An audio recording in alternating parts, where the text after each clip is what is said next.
Fast, focused, and fearless, here's everything you need to know this Thursday morning.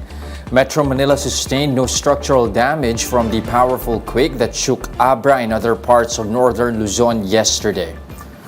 Authorities say no buildings in NCR were damaged, even though tremors were felt at intensity 4 in the region. Meanwhile, after initial reports said that 5 people were killed in the quake, the NDRRMC has verified that so far, there are only 4 casualties. 2 deaths were recorded in Benguet, 1 in Abra, and another one in Mountain Province. 64 were injured. The Budget Department says they are now ready to disburse funds to areas affected by the magnitude 7 quake. LGUs may now tap into the NDRRMP fund as well as the Quick Response Fund to provide aid for communities. Filipinos may also approach the DSWD for hospitalization and burial assistance. President Bongbong Marcos is also now pushing for a bill creating a disaster resilience department. He says the country needs to enhance its disaster mitigation plan in light of the risk posed by climate change. In other news, the Health Department says it will continue its campaign against vaping. The Philippine Star reports that Health Department Officer in Charge Maria Rosario Vergeres said they will also look into other possible anti-smoking measures to be recommended before Congress. Recall that both chambers of the 18th Congress overwhelmingly passed the vape bill, which places e-cigarettes under the supervision of the Trade Department instead of the FDA.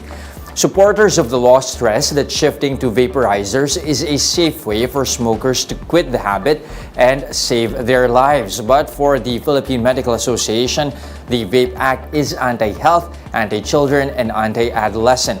The PMA said instead of regulating the use of vape, Congress should have passed other pending measures that limit the use of the product in the country. And here are other headlines we're following this morning. Malacanang says the government will still address matters not mentioned in the president's first SONA. Press Secretary Trixie Cruz Angeles said the president laid out his priorities during the SONA, but that doesn't mean he won't pay attention to other concerns. The Education Department is eyeing more wage benefits and a lighter workload for teachers. Newly appointed DepEd spokesperson Michael Poa says they will explore options to bump up the take-home pay of teachers, although a direct increase in basic wages may not happen soon.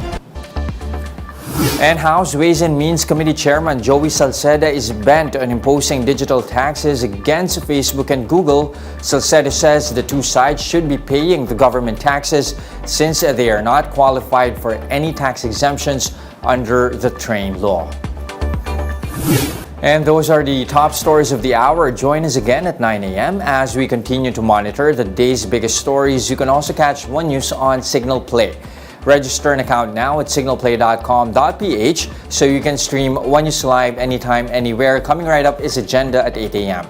I'm Jess De Los Santos. Mask on, wash hands, and stay safe. Philippines, we are One News.